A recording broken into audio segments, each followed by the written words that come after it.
I've been very concerned lately about China and sort of we have transferred so much money from our economy over to China by buying all those things and supporting their economy over there so they could make more and more money. They are now all over Africa, buying things and investing over there and getting those countries dependent on them and supporting, non-democratic people. And I'm just like wondering, whom? Well, we are in a country that supports Saudi Arabia. Yes, that's true. Right. So suddenly we have a problem with, superpowers supporting non-democratic people?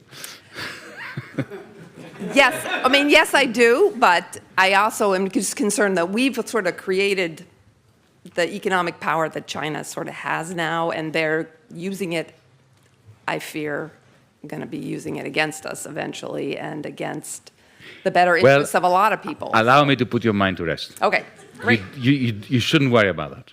Okay. It's very simple. And let me explain why you shouldn't worry about that. But please continue. Well, they're in Africa. They're lending money to countries to build ports and different infrastructure. To build what? Port, and harbors. What's wrong with that? And because countries that need ports get ports. But they're making people dependent on. I know it's the same thing that we've done, which is horrible around the world. They are far more humanistic than the United States ever was. Really? Okay. Absolutely. Great. So let me give you an example. Of course, they are peddling for influence. Yeah. Yeah. But they are non-interventionist. Absolutely non-interventionist in a way that Europeans, the West, has never managed to fathom. But I have a feeling they have a longer-term thought process that is more interventionist. All right. But anyway, let's judge what we see. Let's judge what. Okay. Well, let's start at the beginning. The Chinese never asked Apple to go to Shenzhen and produce all the iPhones. It was Steve Jobs that decided that. Yeah? Mm-hmm. It was not China that went to Washington, D.C. and demanded that they buy a third of your national debt. If they hadn't bought it, you would be in serious trouble. Mm-hmm. Okay. Number 3. I did allude to this in my talk.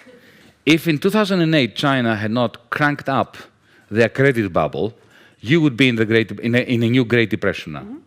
So, China, the United States, and the European Union are absolutely synergistic, and they need one another in a way that if we fail to acknowledge and to nurture,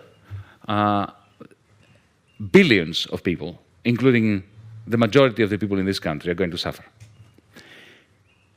Now, I am not going to stand here and defend China and the Chinese Communist Party. I already made some negative remarks about the Chinese Communist Party in referring to, their attitudes as being compatible with those of Wolfgang Schäuble.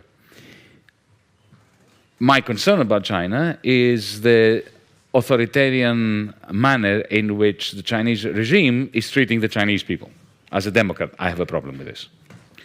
Mind you, I have to tell you that, from my understanding of China, it's a very interesting social experiment, in the sense that at the local level, the regional level, you now have a boisterous democracy.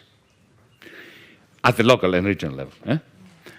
Even with popular success stories in overthrowing local authorities, local bureaucrats who have been corrupt, who have been this, who have been that, who have been the other.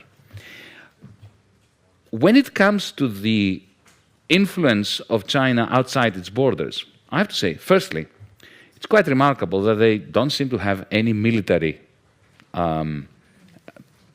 ambitions. Secondly, Africa. I'll give you an example, a specific example. Ethiopia. 2004, because I happened to be there, and I have some first-hand experience of it. They went into Ethiopia. I'll tell you why they went into Ethiopia, because they suspected there was oil. Because China is a major industrial power, but it lacks primary resources. Now, instead of going into Africa with troops, colonially, destroying the country, killing people like the West has done for the last 100 years, what they did was they went to Addis Ababa and they said to the government, we would like, we can see you have problems with your infrastructure, we would like to build some new airports, upgrade your railway system, create a telephone system, and rebuild your roads. And we'll do this all for free. No strings attached. We don't want anything from you. And they did. Why did they do it? Because this is soft power. Because because they knew that if oil is discovered, and it was discovered later, then, of course, the Ethiopian government will be much more open to Chinese oil companies coming there. They have never combined their investment with imperialistic view. When I was Minister of Finance, I had a very interesting experience with COSCO, one of the Chinese national companies that in the end bought the port of Piraeus. When I moved into the ministry, I found a contract from the previous government that they had already sold the port of Piraeus for a pittance and other ridiculous conditions to the Chinese, under the guidance, of course, of the European Union and the International Monetary Fund as well.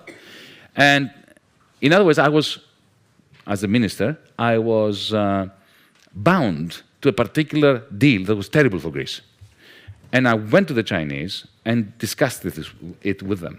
And I was really astonished. I said to them, look, you're paying too little, you're not committing to a sufficient level of investment, and you are treating our workers as fodder. You are effectively subcontracting labor to horrible companies that exploit the workers, and I can't deal with this. And effectively, I proposed to them to renegotiate the contract. So instead of getting 67% of the shares of the port, they would get, with the same price, 51%. The remaining shares would go into the Greek pension fund system in order to bolster the capitalization of the public pensions. Secondly, I want you to commit to 180 million euros of investment within 12 months. And thirdly, proper collective bargaining with the trade unions and no subcontracting of labor. And to my astonishment, they said, okay. Can you imagine if that was a German company or an American company? That's why I'm saying I don't think you should worry. Okay.